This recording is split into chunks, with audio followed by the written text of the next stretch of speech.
There is nothing quite as satisfying as a true story that's mysterious and interesting, it sucked you in, that has a killer plot twist, a killer reveal. That, to me, is just the most satisfying thing you can find. I am a complete story addict, and so I go looking for these stories. I go literally searching for real-life stories with real-life plot twists. And in my opinion, the very best one is the story of the missing lighthouse keepers, and that is the story I'm going to tell today. So the too long didn't read version of this story is a crew is sent out to this lighthouse off the coast of Scotland. They're being sent out there to relieve the workers that are there, provide new supplies, and just kind of make sure everything is okay. When they get out there, nothing is okay. The 3 lighthouse keepers are missing. The island and the lighthouse are kind of in disarray. And then they find the lighthouse keeper's logbook, which, needless to say, is very strange. It has some entries in it that don't really add up. And then when you combine those entries with what some people had to say on the mainland that were watching the island, it really doesn't add up. So it creates this really epic plot twist. It's absolutely worth watching to the end, I promise. So let's get there. Off the coast of northwestern Scotland lies a stretch of 7 small islands. It's called the Flannan Isles.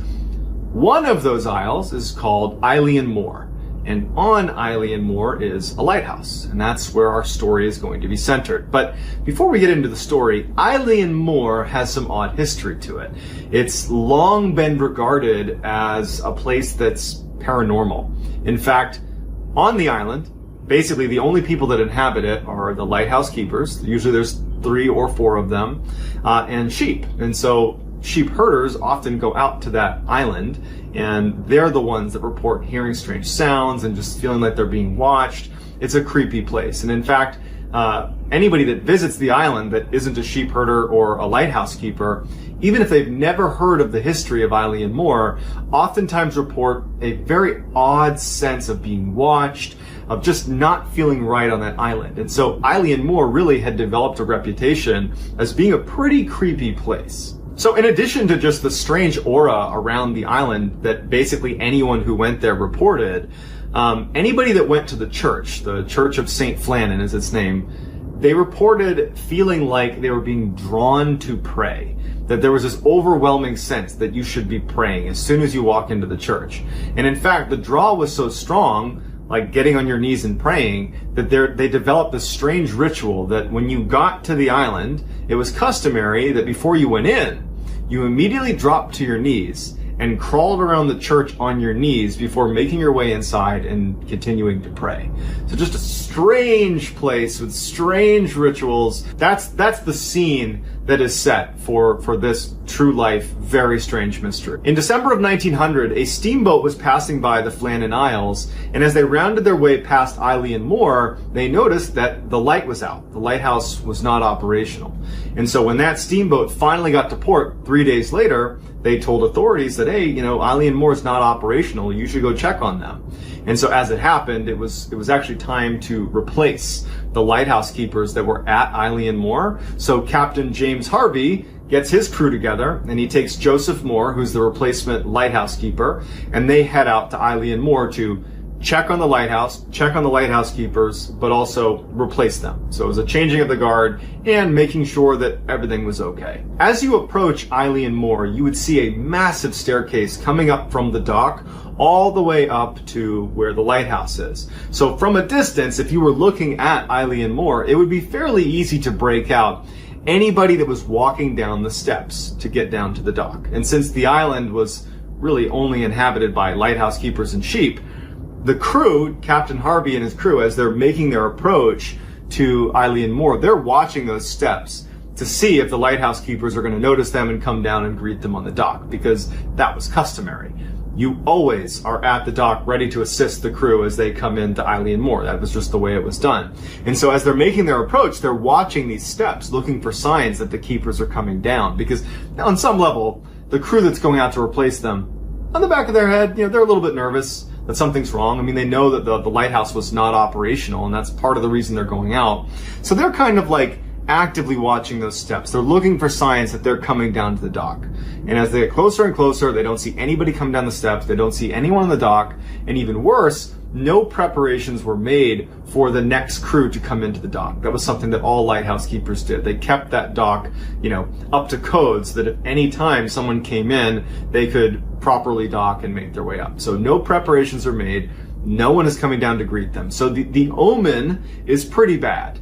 And so Captain Harvey and his crew, they dock on the dock, and the captain and his crew say, hey, to Joseph Moore, you go up and just do a cursory examination of the island. Make sure these guys are okay. We'll stay down here for a minute. You go check. So Joseph Moore gets out and he starts walking up this massive set of stairs where he can't see the lighthouse. He can only see the steps. It's pretty steep. And later he would say that he had this deep sense of just foreboding, like something bad is about to happen. He felt very stressed out as he's walking up these stairs. And as he makes his way up, he finally kind of crests to where he can actually start to break out the top of the island where you can see the lighthouse and you can see, where they were staying. And the first thing he notices is the steel railings that line this massive staircase up to the island near the lighthouse itself. The steel railings had been bent over. Like, imagine if it was made out of tinfoil. They had been folded onto themselves. Like, pretty significant damage to, steel railings. And so he makes note of that.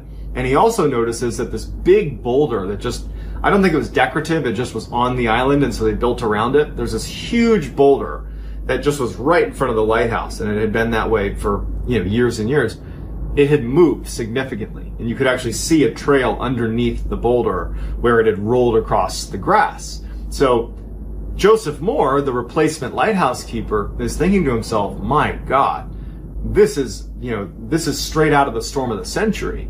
Like, clearly the worst storm ever has hit this island. No wonder their lighthouse was non-operational, because they were hit with like the worst storm ever. And so that's his initial assessment. He goes up to the door. The door is unlocked, but shut. And he opens it up. First thing he does is he yells for the lighthouse keepers that are supposed to be there. They don't call back. There's apparently no one in the lighthouse. Before he even starts moving through the lighthouse, he looks on his right and he sees all the hooks where they would have kept their clothes. And one hook still is holding an oilskin jacket. And anytime you would leave the lighthouse, especially if you were leaving the island for some reason, there is no reason in the world you would not be wearing that jacket. So it's another kind of bad sign. It means that if they're not here, if the three lighthouse keepers are not inside of this lighthouse, why aren't all three oilskins gone with them? It's another sign that something terrible has happened. He looks into the kitchen, and on the kitchen table is plates of meat. There is, pickles that have just been pulled out of a jar, and a couple of the chairs have been upturned. And he also noticed that the mechanical clocks had stopped. And so he's thinking to himself, okay, something happened where they left in a hurry because they toppled over chairs, they left food on the table, someone forgot their jacket. He continues moving through the lighthouse and he gets to their bedrooms, and all of their beds are unmade. Again, it was kind of customary that you would never leave the lighthouse unmade. You would make your bed because someone else could be coming in to relieve you. And so it was yet another sign to Joseph Moore that something had happened suddenly that caused the lighthouse keepers to abandon the lighthouse. Combining that with the massive damage from the storm, he's starting to think, something happened, this horrible storm is coming through. Like, maybe it got really bad really quickly and they didn't have time to make proper preparations. They didn't have time to do the things that were customary. They just had to kind of boogie out of there. So Joseph Moore returns to Captain Harvey and says, this is what I saw. And so Captain Harvey and the crew go back up and they kind of see it for themselves. And Captain Harvey ends up sending a telegram back to the mainland explaining that there has been a horrible tragedy here. A dreadful accident has happened at the Flannans. The three keepers, Ducat, Marshall, and the Occasional, have disappeared from the island. The clocks were stopped and other signs indicated that the accident must have happened about a week ago. Poor fellows. They must have been blown over the cliffs or drowned trying to secure a crane or something like that. After Captain Harvey sends this telegram, he and Joseph Moore and the rest of the crew continue to kind of search the island and do some investigating. And they discover the logbook that the 3 lighthouse keepers had been keeping. And so all of the entries are pretty standard. It was, common practice that you would mark down what happened that day, what ships you saw, just kind of basic log keeping of the lighthouse. But they start getting really interesting on December 12th. On December 12th, the leader of the 3 lighthouse keepers noted that severe winds, the likes of which he had never seen before, he's been doing this for decades, are passing through the island. And he's acting pretty worried about whether or not the lighthouse will be able to withstand this storm. He also noted that the other 2 lighthouse keepers were not doing well. He said one of them had been basically just praying nonstop. The other had been doing a bit of crying. Now, the man he's describing that is crying over the intensity of the storm was known on the mainland as one of the toughest, saltiest men on the planet, who had weathered dozens of hurricanes out on islands all by himself. And so for him to be crying over the severity of the storm just shows you how severe the storm really was. The entries on the 13th and 14th point to them believing that they're not going to get out of this storm alive. At this point, all 3 of them are just praying nonstop and are kind of anticipating at some point they're just going to get swept off the island. Then on December 15th, it just says, storm ended, sea is calm, God is over all. So Robert Moorhead, who is one of the leaders of the investigation, said that basically on December 15th, after that final entry was made, they must have gone down to the dock to secure some of the supplies and just kind of make sure that it wasn't totally damaged from all of the storm, and a rogue wave from this storm must have swept them away. When word got to the Scottish mainland about what had happened to these lighthouse keepers, the people that sat on the coast facing Eilean Moor, they were really confused, because whenever there's a storm out at Eilean Moor, they can see it because the island's not that far off the coast and they can see the storm. But over the past few days, namely December 12th to the 15th, which was the time period those log entries were made about the storm passing through, the people on the mainland of Scotland said that not only was there no storm, but in fact, the visibility onto Eilean Moor was better than it had been in years. They saw parts of the island that were only visible in perfect circumstances, meaning there was never any storm. So what the heck happened to those lighthouse keepers? What were those log entries about? Why were they drawn to tears? How did the railings get flipped over and the boulder get moved aside? Where did they go? In the years following their disappearance, other keepers were sent out to man that lighthouse, and all of them reported hearing someone yelling the names of the 3 lighthouse keepers that went missing. So pretty creepy stuff. And unfortunately, it's still very much an unsolved mystery, despite the official statement by Robert Moorhead. And so I'd love to hear in the comments what you think might have happened to the lighthouse keepers, and what could possibly explain that there wasn't a storm, but in the journal they said it was the worst storm ever, and there's physical damage done to the island. How do we reconcile that? Either someone's not telling the truth or something just doesn't add up. And I'd love to hear what you have to say in the comments. So if you haven't already, please like this video and hit subscribe. And if you want to get in touch with me, you can message me on Instagram. My handle is JohnBallen416. What's going on, guys? Mrballen here. Earlier, I had been saying you probably know me from TikTok, but the reality is the majority of people that are watching this video or who have watched my other videos are actually just from YouTube, which is really cool to feel like YouTube is promoting some of my videos. I think I'm incredibly lucky to have that be happening. I'm incredibly lucky to have this page growing as quickly as it is. And I'm incredibly lucky to have you paying attention, even if it's just for a few minutes. So thank you for tuning in. A little bit about me. I am a former Navy SEAL. I got medically retired at the end of 2017. I initially started making content that was pretty much exclusively about being a Navy SEAL and my experiences. But then when I got on TikTok at the end of 2019, early 2020, I kind of just completely pivoted and started sharing stories that I was just fundamentally interested in. Scary stories, true crime, mysteries, that type of content, purely because I enjoy it.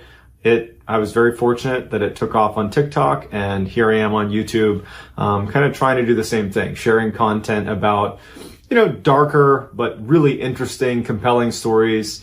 It's just something I'm passionate about, and I'm really happy that I'm starting to grow a platform that is based on that, because I would love to do this indefinitely. So today I'm going to be covering a very famous haunting. But before I get into any details about it, I want to be upfront with the people watching this video.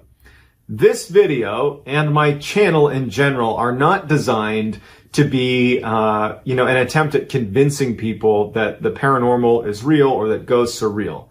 But rather, I want to cover stories that are just plain interesting. And I like covering things that are of the darker variety. True crime, certainly unsolved mysteries falls into that. I love that genre, the kind of dark, mysterious genre. And so this story really interests me because there's lots of photo evidence. There's multiple witnesses that kind of corroborate, not necessarily that ghosts are real, but rather that the events that led to people speculating it was a haunting. There are people that corroborate the details, meaning the story is cohesive, that the actors in the story, basically corroborate one another. And so it leads us down a path to getting to the end of the story, and we're like, well, what the hell happened? Because if it's not a haunting, what was it? Because a bunch of things happened that are pretty difficult to explain. So the too long didn't read version of this story is you have a single mom who moves into a home with her kids, and she starts hearing noises in the walls, in the attic. She can't make sense of it. She has friends and, the babysitter that are at the house that also hear it. Her ex-husband starts to experience it. You have all these people experiencing these weird phenomena happening in the house. And then, through a weird series of events that involves priests, landlords, and child protective services, they have a paranormal investigator come over with camera equipment and all that. They come in the house and they end up documenting quite a bit of startling imagery and footage that only lends credibility to the fact that this actually might be a real haunting. So that's the story in a nutshell. Let's dive in. In 1989, a 23-year-old woman named Jackie Hernandez has just broken up with her husband, Al. It was an amicable separation. They just weren't on good terms. They decided it's time to get a divorce, but we will happily co-parent our two kids together. So it's an amicable breakup. Jackie moves into a small, modest home in San Pedro, California, with the kids. And she's working a ton. She's a student at night. She's working multiple jobs. It's a very hard, stressful time, but she's doing her best to support her family and kind of land on her feet. So about a month after living in this house, Jackie comes home from a long day at school and work, and she sits down, kids are asleep, and she puts on the TV. And she's just trying to decompress. And as she's sitting there, she starts to hear what sounds like little pebbles falling down inside of the walls. So she mutes the TV and she's listening, and it's just periodically little pebbles are falling down the wall. She goes up and she's listening, or with her ear against the wall, and she's thinking to herself, there's got to be, a mouse or some critter up in my attic, unfortunately, that's kicking some pebbles into a gap in the wall. And as she's listening, she thinks she hears what sounds like footsteps in the attic. And so it startles her. Now she's really paying close attention to the attic. She doesn't hear it again. This is the first time she's heard anything like this, so she kind of did the very human sort of rationalizing what she had just heard and assumed she was just hearing things in the attic. It's just some critter. I'll deal with it later. So a couple days later, Jackie has her friend Susan over to just hang out with her at her house. The kids are asleep and they're relaxing, talking, sitting on the couch. And as they're sitting there, they hear a loud bang in the kitchen. It sounded like something had fallen. And so, at this point, Jackie had mentioned to Susan this weird, hey, I think I got an animal up in the attic because I heard some rocks falling through the walls. But the funny thing is I could have sworn I heard footsteps up there, but probably just my mind playing tricks on me. So Susan is keyed in that maybe there's a little bit of weirdness happening in the house. So when they hear this sound in the kitchen, it's like they both instantly go to, okay, what's happening here? Is this more to do with the footsteps in the attic, or is there a rational explanation? So they're on guard. They walk into the kitchen and they find a picture that was hanging on the wall that had fallen, which honestly that's not a cause for a ghost is in the house. But it was held up by a couple of nails. And the nails were removed from the picture frame and were standing on their head, point up, next to the image, next to the picture. So imagine if a picture falls, are all the nails going to come out and land perfectly on their head right next to it? No, it's almost impossible. But sure enough, that happened. So Susan and Jackie are staring at the picture, they're staring at the nails, and they have no idea what to make of it.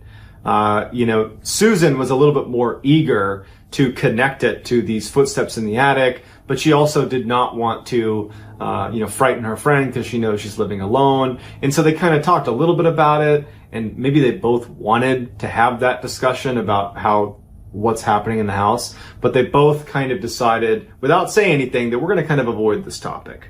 And so they put the picture away, the nails away. Susan actually decides to just leave because she's a little bit freaked out, and so she's gone. The next night, Susan actually brings over a new babysitter. It's this 16-year-old girl named Tina. And so I guess, Jackie wanted a little bit of time to leave the house. She thought that she was kind of losing her mind with all the stress of work and school. And so Tina comes over. Jackie had not told Tina anything about what was going on in the house. It was just like, hey, take care of the kids. I'll see you in a little bit. She's sitting on the couch, Tina, the babysitter, and she just like, you know what, I'm going to go just check on the kids. I got a weird feeling to make sure they're okay in their bedrooms. And as soon as she goes to push the door opens, which she remembers in an interview saying it was strange that before it actually made contact with the door swung open. But, I didn't think anything of it. I walked in, the sun is just fine. So I walked back out and I shut the door. But as soon as I shut it, I turned around and it was starting to open again.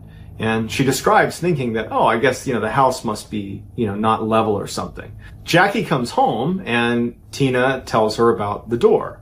And I think that Tina on some level was hoping that Jackie, being the adult, would, hear what she was saying and have just a totally rational explanation for what was going on. The door always does that, something like that. But Tina was shocked when she told her this, and Jackie reacted visibly like she was concerned. And Tina's like keying in on it, and she was like, do you know why this could happen? Why the door would be kind of opening on its own? And Jackie just said, honestly, there's been a couple of weird things that have happened. And so they talked about it a little bit, but ultimately, they both just decided, you know what? I think that we're connecting things that don't need to be connected. It's just a couple of strange occurrences. So Tina leaves. Jackie goes to bed and they don't think about it. So the next day, Jackie has Tina come back over because she needs some more help with the kids.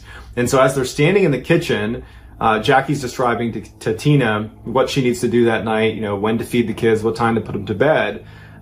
Tina just kind of stops paying attention to Jackie and looks up at the corner of the kitchen. And so in the back corner of the kitchen, Tina's looking and she says, did you put in a new light in the corner of your kitchen?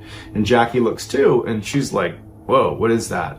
And it looks like there's this light bulb, kind of a weird looking light bulb in the corner of the kitchen on the ceiling, which there wasn't a light bulb over there. And Jackie says as much and they're looking at it and then it begins to move. Not towards them, it was just kind of moving around, like an orb of light that was kind of moving around. And now, had Jackie and Tina relayed that particular experience, almost everybody or virtually everyone would be like, yeah, okay. You saw a floating light in your kitchen? Well, they took a picture of it because it didn't go away. So they went and got a camera and they took this picture. And so you can see there's this blob of light, that was in their kitchen. Between the pebbles in the wall, the footsteps in the attic, the falling picture with the nails standing on their head, with, Tina saying the door wouldn't shut, and now this orb of light. Now, Jackie has officially kind of gone from, I'm going to play this rational and not worry about it, to, I have no idea what's wrong and I can't explain this. I can't tell people this without them thinking I'm crazy, with the exception of Susan and Tina, because her kids were too young to know what was going on. There's no one that she felt comfortable sharing her anxieties and fear about what was happening, because how do you, a skeptical, rational person, go to for example, the police and say, hey, there's nothing in my attic, but I believe there's someone walking around my attic and kicking pebbles into my walls and knocking pictures off the wall and taking the nails out, standing them on the head. They're going to say that, well, are you doing this? Are your kids doing this? And so the only person that Jackie finally felt comfortable telling was her ex-husband, because they were still amicable. She has Al come over and she finally says to him, I have a lot of weird things happening. She showed him the picture of the lights in the kitchen. She describes everything that happened in the house. And Al would say that in a way, he thought that this was just kind of an act to maybe draw attention to the fact that she was lonely and that she missed him. He wasn't sure if that's what it was, but he definitely was not ready to believe in anything she was saying. He just kind of felt bad for the position she was in. So he listens and he says, look, kind of almost playing along with her. He's like, let's just call it out. If there's something happening in your house, we should call it out. And so he stands up and she's saying, no, don't do that. Don't do that. And he goes, whoever's here, show yourself. And they're looking around. Nothing. And I think in a way, Jackie was disappointed that there wasn't, footsteps in the attic right then and there, but there was nothing. And so Al kind of does there's nothing to worry about here, just stop worrying about it. And so he leaves and, Jackie's disappointed, but not shocked. And she goes to put something away in the closet. This is immediately after he's left. And she opens this closet, and inside the closet, on every wall, inside the closet, on the back of the door, was written Al. A in red and the L in blue. A-L, all over the wall. And that had not been there before. And what she believes was a response to the challenge by Al. So at this point, if she had money, she said she would have left, but she didn't. She didn't have the resources to move. And so she's just kind of trapped, and she's expressing her concerns and her anxiety to her friend Susan. And the two of them are actually out for a walk in their neighborhood, and she's telling Susan how scared she is and like, what do I even do? And it just so happens that the landlord, her landlord, Jackie's landlord, was walking down the street at the same time, and they bump into each other. They have some pleasantries, and Susan, just kind of without even asking Jackie's permission, says to the landlord, hey, there's some weird stuff happening in our house. She doesn't want to tell anyone because she thinks people will think she's crazy. And so they go into describing to the landlord all the strange happenings in the house, the lights that they got a picture of, the pebbles, the footsteps, all of it. And the landlord is very religious and is very concerned and says, would you allow me to have 2 priests come to your house and check your house out? And Jackie is a religious person, but to be honest, was a little skeptical at the idea of introducing religion to what was going on. I think that for her, she just wanted it to go away, but then again, she had nowhere to turn. And so she was like, okay, we'll have the priest come over and check it out. So the next day, these 2 priests show up to her house, and Jackie's house was very much in disarray. She had 2 young kids, she was working multiple jobs, doing school late, and she had all this weirdness happening in her house. And so when they showed up, her house was a total mess. Her kids are crying. It's just, it's a madhouse. And ultimately what happened from this visit is the priest walked around, offered to bless her children. But really they didn't have any sort of like conclusion. And then they leave. And Jackie was like, well, that didn't really do anything for me, but okay. The next day, she gets a visit from Child Protective Services because the priest had actually filed a complaint saying that this was all a hallucination by an incompetent mother. This notion that the house was haunted, combined with when they showed up, the house was a total mess. They just said, I don't think the kids are safe. And so Child Protective Services gets called, who basically threatened Jackie to like clean it up. Literally clean up your house, but like we're going to be checking in on you to make sure you're a fit mother. And so this is a huge blow because now Jackie is seeing what happens when you bring up that your house is haunted, right? That this is what can happen. And so now she is not prepared to share this with anybody. So over the next couple of weeks, Jackie brings her kids into the living room and they all start sleeping in the same room. She's increasingly paranoid. She's overworked and she's not sleeping enough and she's just kind of really spiraling. And, Susan, who's her friend, is really taking a notice, is noticing this. And she also knows the sensitivity of being able to really share this with, authority because she knows what the Child Protective Services call. And she knows that Jackie is really afraid to share the story with anyone, but she goes over and she tells her, you have to call a paranormal investigator. It is probably the only group of people that if you reach out to them with a story, they're not going to treat you like they're crazy. And if nothing else, that is a reason to call them. Even if what they provide is worthless to you, that, it doesn't accomplish anything, they're at least a group of people that are going to take you seriously. And so finally, Jackie just says, okay, let's do it. So a couple days go by and this team shows up at their house, this paranormal investigator team. They have cameras and recorders. I mean, they are in it to try to capture footage. And even though they were ready to listen to Jackie and had obviously taken her seriously enough that they had shown up at her house, they were fairly skeptical. They, by their own admission afterwards, after this whole case had happened, they had said that they had covered over 3,000 cases prior to this and brought their recording equipment and all that, had never once found anything usable that would even hint at the existence of ghosts or the paranormal. And so you could say that they were sympathetic to people that had these experiences, but usually either there was nothing going on or they found a rational explanation for whatever the person was claiming to happen. They didn't have any paranormal footage. So they're interviewing Jackie on camera, the three investigators that are there. They're kind of asking her some questions about what's going on and filming it. And Jackie had actually invited her ex-husband Al to be there with the kids. So he's in the other room with the kids and they're interviewing her, and then the power goes out, which it sounds pretty cliche, and I get that. But the power goes off and then the power comes back on and it visibly shakes Jackie. She had been living in this house with all these weird occurrences, and it was like she had this feeling that something bad was going to happen. And so she starts acting really, really scared. And she says, I'm telling you, there's something going on with the attic. And so they kind of stop the interview and they're like, all right, let's just go have a look at the attic. We'll go look. There won't be anything there. We'll come back down and we'll chat with her some more. And so one of the three investigators gets a ladder and crawls through this little crawl space into the attic. And so he goes up. And so while he's doing that, Al, who's in the other room with the kids, he's wide awake, laying with his son. He's just like waiting. He's not really expecting anything to happen. And as he's laying there, he could have sworn he heard someone whisper in his ear, tell them to get the hell out of here.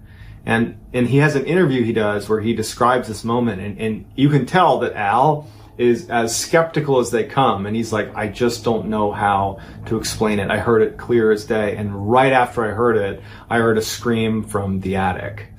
The guy, the photographer who had gone up into the attic, he was alone up there, and he had brought his expensive camera, and he comes running downstairs or jumps through the hole and practically falls out of the attic. And he tells them, something grabbed my camera. There's no one up there, but something grabbed my camera. And his heart's racing, his face is pale, and the other investigators, they're starting to feel like, what's going on? Al comes bursting out of the room, and he's like, what's going on? And the photographer's like, my camera. And he goes from being scared of what happened to now being like, that's my livelihood. I need to get that camera back. So he goes back up into the attic to retrieve his camera, and he finds the body of the camera in a crate in one side of the attic. And then the lens of the camera had been removed and placed on the other side of the attic. He comes down with his camera, and you can tell that what he's just discovered is really shaken him up. And the other investigators are also very shaken up. And whatever they planned to do that night, whether it was finishing the interview with Jackie or whatever, has now gone out the window. They're ready to leave. Jackie is pleading with them to stay. Al's freaked out. No one knows what's happening. And the investigator's like, yep, we're good. We'll be back soon. I promise. But really, they're just like, let's get out of here. And they bolt. After they leave, Al sticks around for a little bit longer, but ultimately has to go back because he has to work early the next day. And so Jackie is left all alone with the kids. She is totally freaked out. She feels like the investigators had upset the entity in the house. And so she's pretty much on edge for something bad to happen. And sure enough, it does. So that night, Jackie is laying on the sofa. She's in full crisis mode. She has no idea what's going on in her house. Watching the investigators who are supposed to be investigating this stuff be obviously spooked and leave really unsettled her. She felt like she didn't have any support from Al. She just felt like the whole situation had just completely fallen apart, and she's so scared for her kids. And she's laying on the sofa, and at some point she must have passed out. And Then she wakes up suddenly and she looks at the foot of her sofa and she believes she sees what appears to be the figure of an old man standing there looking at her kids. She screams, it vanishes, she grabs her kids and she runs out of the house. The first people she calls is the investigators because, again, she's worried about telling the police in fear that they would think it was her being crazy and have her kids taken from her. So she calls the investigators and they don't pick up, but she leaves a voicemail. And on the voicemail, she's completely desperate. She's like, please come back. I am out of the house. I can't go back in. I don't know what to do. Like, I can't go back in. Please help me. And one of the photographers who was there heard the voicemail and decides, you know what? We got to go back. It's super late at night. They find Jackie outside of her property in pajamas with her kids. She's totally freaked out. They bring her inside and the house is totally calm. There's no sign of anything going on. And so they're kind of walking around the house. No one goes in the attic, but they're just walking around and it's silent. It's calm. And after a little bit of time, maybe because it was so calm in the house, they decide, you know what, just because, let's go back up into the attic and just for sanity, let's just take some pictures and video and see what's up there. So two of the investigators go up into the attic. One has a flashlight and a camera, and then the other just has his camera. And so they go up there, and Jackie and the third investigator are kind of anxiously standing at the foot of the attic looking up. And the guys who are up in the attic walking around, they're reporting down to them, you know, we don't see anything, we don't hear anything, it's quiet up here, but like the tension is building, right? And they stop at some point, the two in the attic, and it's just like silence. And all of them reported hearing a snap, and then another snap, and then a third snap, and then silence. And Jackie begins having this overwhelming sense of dread. The guys in the attic are trying to stay calm. They're like kind of trying to talk. Oh, that could have been the roof. Oh, it could have been this. But the investigator who's down below with Jackie and Jackie herself, they start kind of panicking. They're like, hey, come on, come back down. Let's not risk it. Something's about to happen. Come back down. So as they're making their way back over to the exit of the attic, and it's totally pitch black up there, minus whatever light source they had, all of a sudden, one of the investigators just gets yanked backwards into the attic. And it was actually the guy holding the flashlight. And so they hear like a tumbling of the flashlight, a tumbling of the camera, and silence from this other investigator. The other investigator who's up in the attic with him that was not yanked back, he turns around and the guy's gone. And that guy, who has not been yanked suddenly, all he has is his camera. The other guy had the flashlight. So he instinctively starts clicking pictures with his camera to use the flash. Jackie and the guy on the ground, they're screaming, what's going on? And he's just clicking pictures, not looking in the viewfinder, just flashing. And he sees one of the investigator has been hoisted up into the rafters of the attic, and he's been tied to a post, and they have a picture of it. And so they run over, the investigator who's up there with him, he runs over, he unties him, pulls him down, and that guy's, totally freaked out. He doesn't know how he got up there. They collect their stuff and they practically fall out of the attic, and it's just pure mayhem because the guy he's freaked out, he's ashen faced, he's got these marks on his neck like something was holding onto his neck, and they run out of the house, never to go back in. Jackie says that she's not experienced anything paranormal since this instance and swears that this was not a hoax, that in fact this is one of the lowest points of her life, and it made her look like an incompetent mother, and it makes her look crazy, and a lot of people still think she's crazy, and for her, this was just a traumatic experience that she has no explanation for. So I'd love to hear what you guys think. If there's a better explanation than ghosts, let me know in the comments. And please be sure to like and subscribe if you've not already. Also, you can check me out on Instagram. My handle's JohnBallen416. And then on TikTok, it's Mrballen as well. I hope you guys enjoyed this. Talk to you next week. A 1979 New York Times article described her story as being, quote, one of the Western world's most intriguing and convincing cases of reincarnation. I myself am not a huge believer in reincarnation, mostly because any of the stories I've heard, there's no modern day corroboration of fact.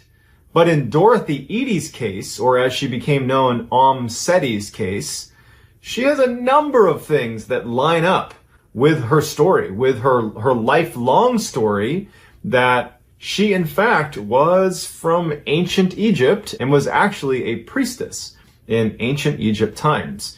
And some of her discoveries are pretty incredible. And frankly, Egyptologists and historians that have looked at this case have spent decades trying to prove that she was lying, but can't.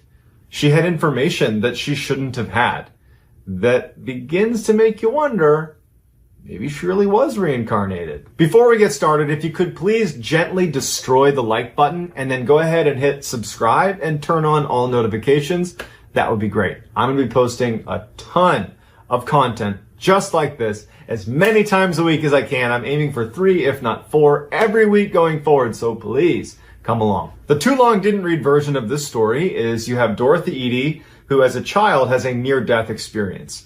When she kind of comes back, she believes that she is no longer home, that her home is somewhere else. She starts having dreams about this place. She describes this garden and this big building, and then eventually she discovers that what she's describing is a place in ancient Egypt. And she ends up becoming obsessed with ancient Egypt and then begins providing information and helping with archaeological digs that leads to numerous incredible discoveries, all from memories that she claims to have had from her previous life. Even if you don't believe in reincarnation and this whole story seems like totally made up, just listen to how the story flows and then try to make sense of how in the world she had the information she had that led to distinct discoveries that nobody else had made. That they found this stuff as a result of Dorothy Eady's information. How do we reconcile that? It's not impossible, but no one's been able to do it yet. So let's see what you think. Dorothy Eady was born into a lower middle-class family in London in 1904. She was an only child, and she was absolutely adored by her parents. Now, unfortunately, when she was 3 years old, she fell down a flight of stairs in her home and was unconscious. They called the doctor, and the doctor shows up and says she's actually dead. As the parents are talking to the doctor, after about an hour, Dorothy gets up and goes into her bedroom and is like playing on her bed. And the parents come in with the doctor and they can't make any sense of it. And in fact, the parents were furious at the doctor for pronouncing her dead because they're like, obviously she wasn't. If she's just fine now, like, who are you? What kind of doctor are you? The doctor swears she was dead. Shortly after the accident, Dorothy develops a strange accent that they can't quite place, and doctors and specialists believe that she's suffering from something called foreign accent syndrome, which is fairly common amongst people with significant head injuries. Basically, it alters your speech, and to people that don't know any better, they might think that you just have a strange foreign accent. Dorothy also started telling her parents about this recurring dream she had, where she'd be near this huge building with these big pillars, and she'd be in this beautiful garden. She loved this garden. She talked about the beautiful flowers and her friends that were there, and it was just this unbelievable place. It was like this oasis next to this building, but she didn't know where it was, and she's 3-4 years old, so she's not able to articulate much what this is, but she was just in love with this garden and this location in her dreams, and she talked about it endlessly. Dorothy's mother would find her daughter on her bed either before she went to sleep or when she woke up crying. Because Dorothy longed to actually be in this place in her dreams, which she started calling home. Now, Dorothy's mother would say, but Dorothy, you're home now. And she would say, no, I'm not home. My home is in that garden. It's near that building. And no matter how Dorothy's mother tried to kind of convince her that, no, honey, you live here now. You live here. You've never lived anywhere else.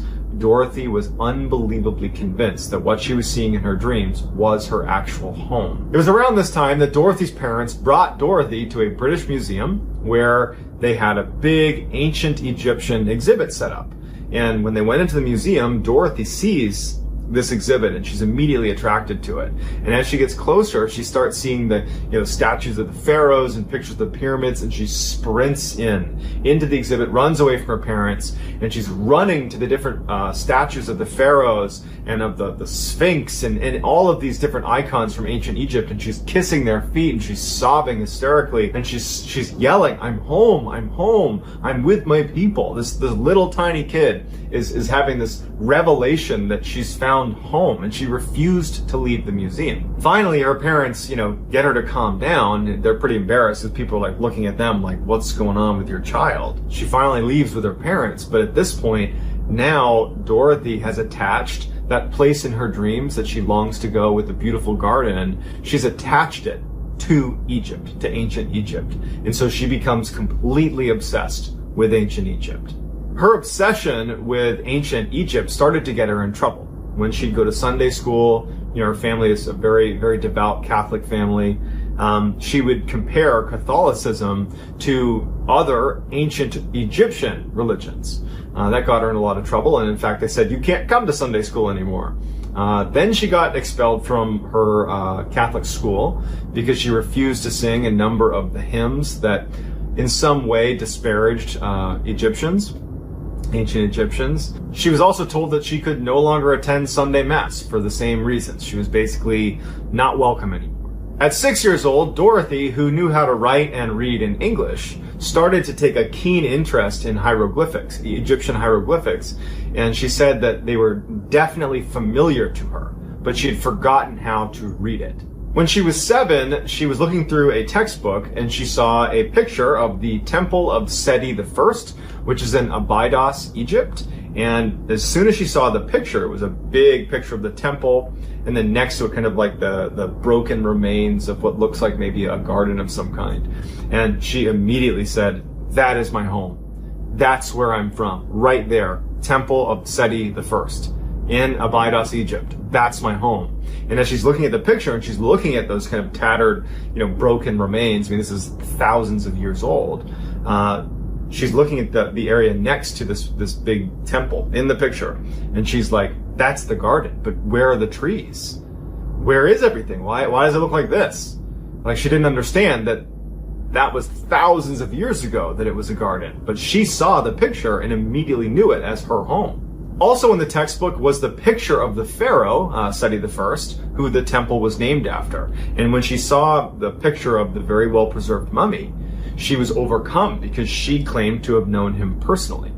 At age 10, Edie was kind of discovered by world-renowned Egyptologist E.A. Wallace Budge, who offered to teach her how to read and write hieroglyphics, which she picked up almost instantly. Starting at 14, in addition to that recurring dream of the Temple of Seti and the garden right next to the Temple of Seti that she claimed was her home, she started having a recurring nightmare where she, in her former life, was in this subterranean enclosure, and she was being questioned by a high priestess who was demanding that she answered her questions, and when she refused, she was beaten. At 27 years old, Edie meets an Egyptian man and falls in love with him, but also, I'm sure on some level, she was marrying him to secure Egyptian residency, because as soon as they got married, they moved right back to Egypt, where she could be a resident.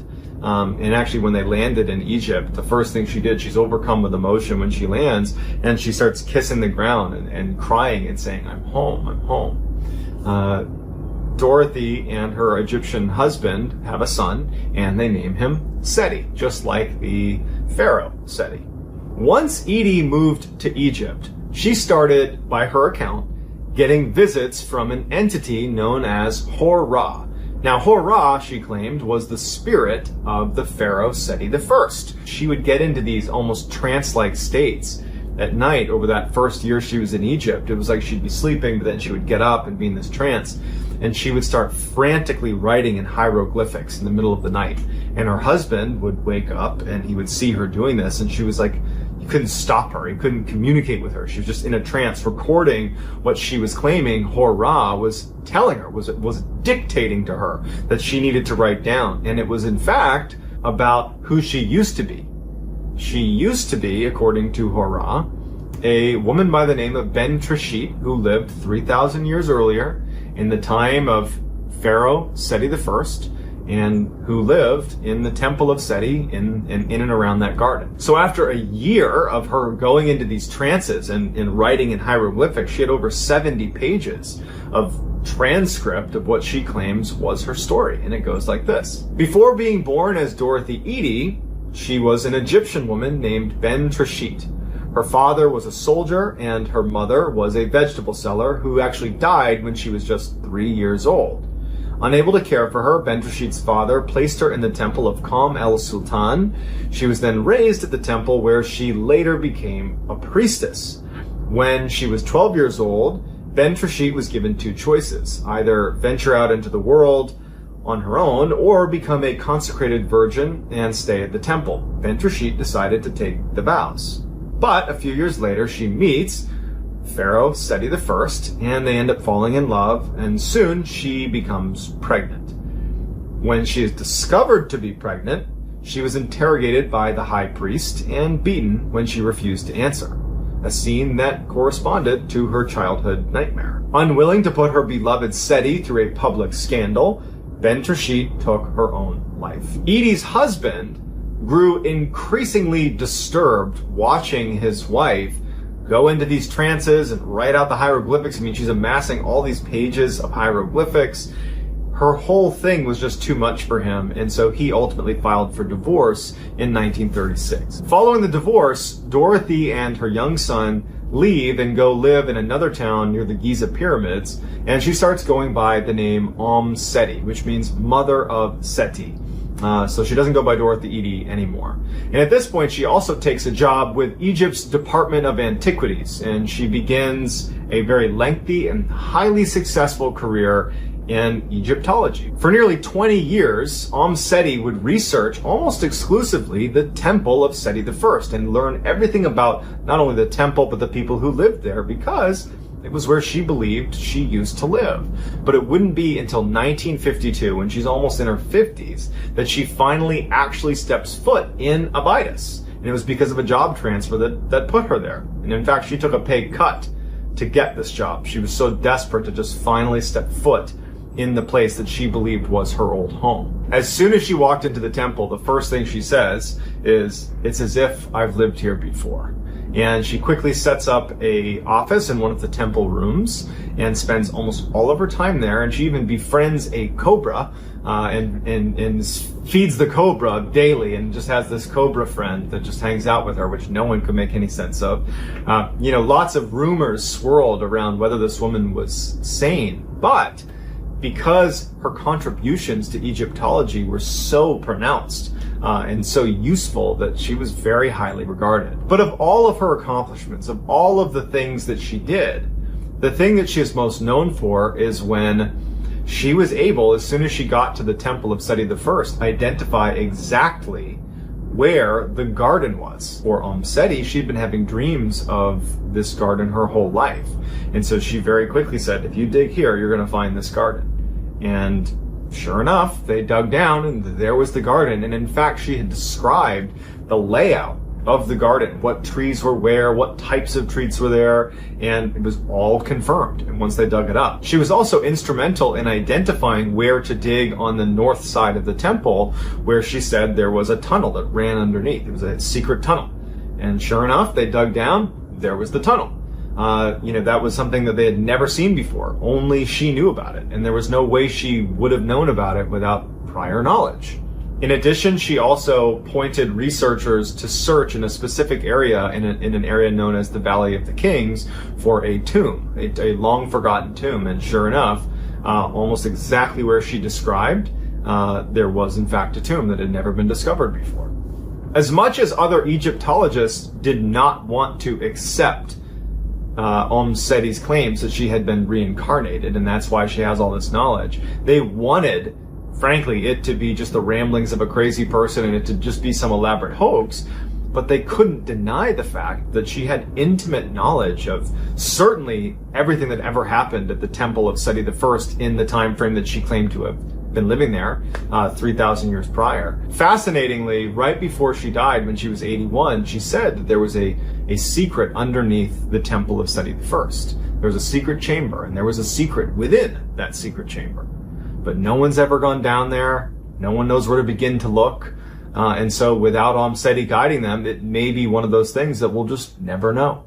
So without any sort of rational explanation for how she would have had all this knowledge or understanding of an ancient culture, it leaves skeptics wondering, is this potentially a real case of reincarnation, or is there a better explanation? And I'd love to hear what you think in the comments. In 1947, a disturbing distress signal was sent out kind of in all directions, like a blind distress signal from some point in the Indian Ocean. Numerous American, Dutch, and English ships, along with other international listening stations, heard this distress signal. And once they triangulated where it was coming from, they sent out a search party to go see who needed help.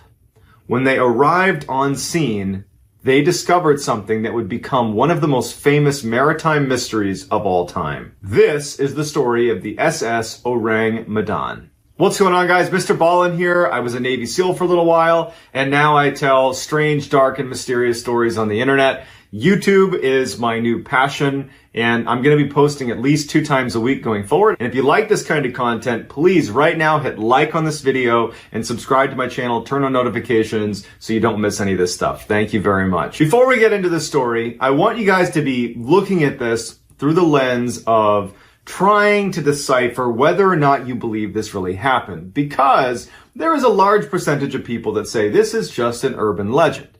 However, there is a couple details that make it really hard to just write off. Number one, you have a number of international ships and listening stations that all reported hearing this same distress signal, and it's a very unique distress signal that we'll get into. In addition, you have the U.S. Coast Guard in one of their, fairly credible publications published a story about this case 5 years after it happened.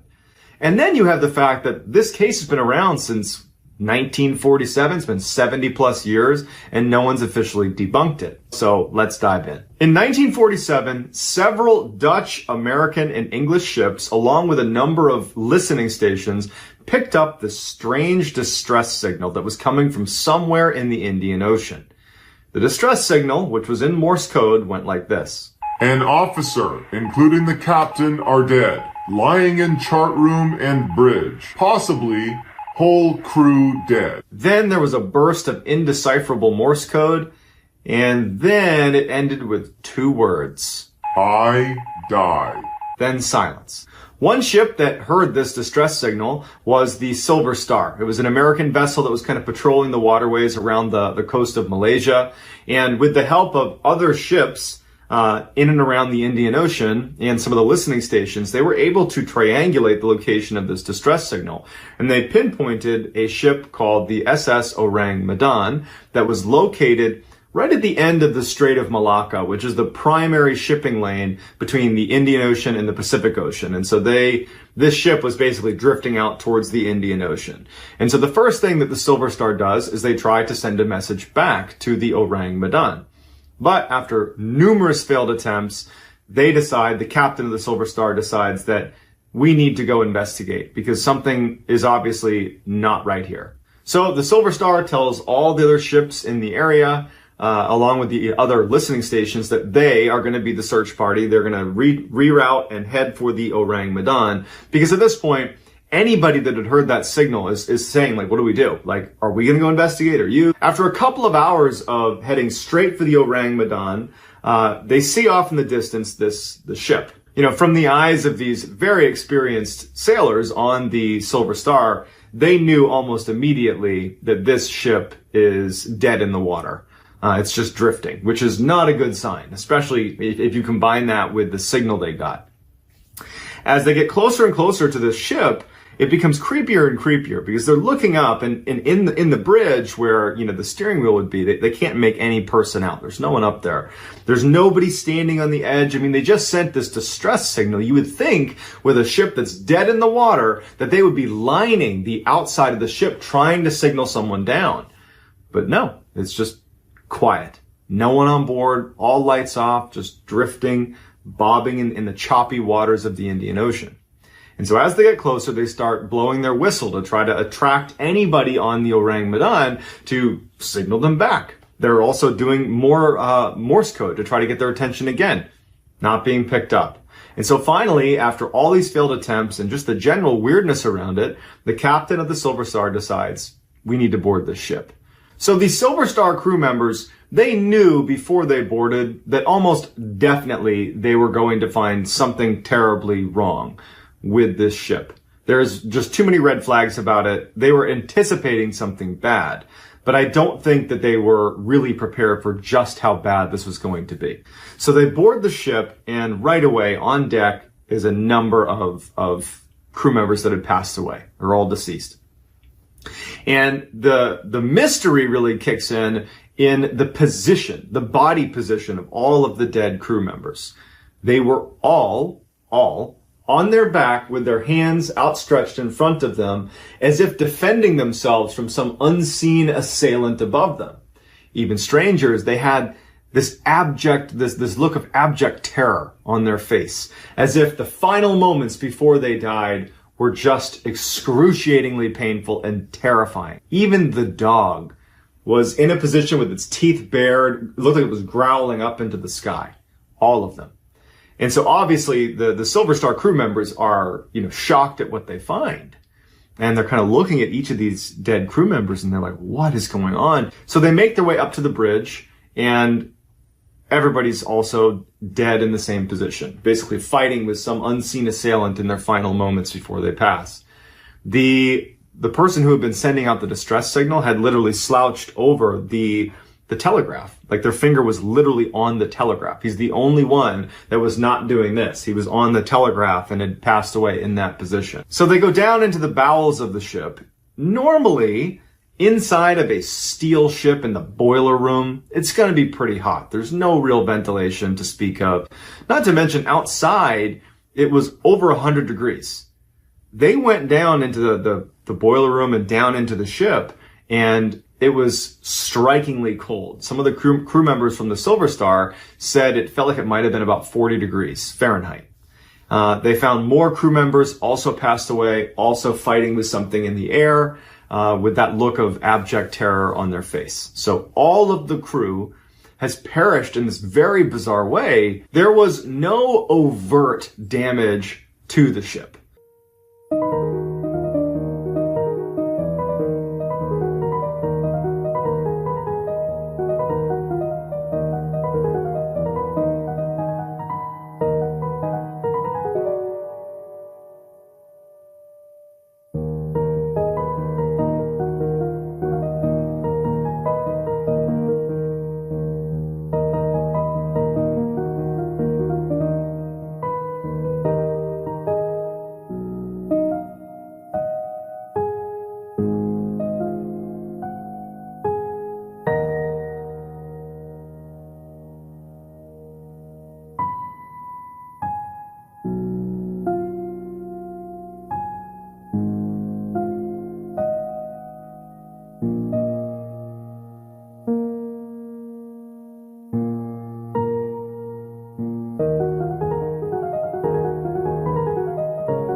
It just appeared that the engine had been turned off, but ultimately the ship had no real damage to it at all. They couldn't find anything. The crew, despite meeting a fairly unfortunate end, also had no signs of outside injury, external injury. Something had obviously caused them all to perish, but there was no injuries outside their body. In addition, all of them showed signs of rapidly decomposing. Considering they had just been tapping away that distress signal hours earlier, unless the person communicating the distress signal had been the last one alive for a long time, it doesn't really add up that they had decomposed as quickly as they had relative to when this distress signal was sent. So the captain of the Silver Star, taking into account all of the strangeness, decides not to touch any of the bodies, leave them where they are, get off the ship, tie a tow line to the Orang Medan, and tow it in. We're going to have experts look at this and figure out what happened. And so they attach the tow line, the crew members of the Silver Star, and as soon as they begin to move it, they notice, the crew of the Silver Star, that smoke has begun billowing out of the inside of the Orang Medan. And so, not taking any chances, they cut the tow line and they literally jump back onto the Silver Star right as the Orang Medan explodes. In fact, there was a quote which basically said it exploded with so much force that it was lifted out of the water entirely and then splashed back down and rapidly sank. So now you have no evidence. You have the testimony of the people that were on the ship, but other than that, you have no evidence. The ship is now gone. The captain of the Silver Star and his crew just have to go back to the mainland to try to make sense of what they just saw, because you have all these people that were involved and want to know what happened, and they're like, well, let me tell you, we saw this horrible thing on board and then it exploded and it disappeared. And so that's where the mystery kind of ends. But here we go. Let's get into what the primary critique is, because that's important to hear too. And then we'll hear the rebuttal, which I think is also pretty important. So people that believe this story is just a legend will point to the fact that there really isn't a good record of the SS Orang Medan ever existing. There's this one very important publication called Lloyd's Shipping Registers, where you would expect the Orang Medan to be registered, but they're not. Others will say that, well, Orang Medan translates to man of Medan, and Medan is near Sumatra, and that's where they were registered. So they weren't in Lloyd's Shipping Registers, they were in another registry. But either way, there is contention around whether or not this ship ever existed. But for those who say that this could be true, they say that, well, there's a good reason why those records don't exist, because someone's trying to cover it up. According to a German researcher who had spent decades covering the Orang Medan case, he published in the Death Ship on the South Seas, it's a publication from 1953, that the Orang Medan was transporting illegal materials, things like nitroglycerin and potassium cyanide. These are things used to create weapons. And there might have been a leak that led to the death of everyone on board. No physical injuries, but they passed away. And then also, after they tied that tow line, the materials could have detonated. Perhaps they detonated, that kind of thing. And so, that still leads some questions, right? I mean, then how did the Silver Star crew not also get exposed to these chemicals as soon as they got there? Either way, it's a fascinating story, and I hope that you took something.